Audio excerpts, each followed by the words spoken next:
সংসার সুখের হয় রমণীর গুণে।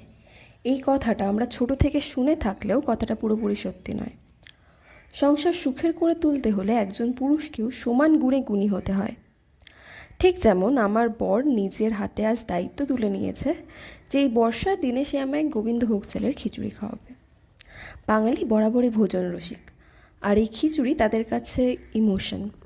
তবে এই সুযোগ নিয়ে কিন্তু আমিও বসেছিলাম না, আমিও সাথে সাথে অনেকটাই হেল্প করে দিয়েছি। পরিবার ছেড়ে দূরে এসে থাকা কষ্টের, কিন্তু এরকম একজন পার্টনার সেই কষ্টের উপশম হয়ে জীবনটাকে আনন্দের বানায়।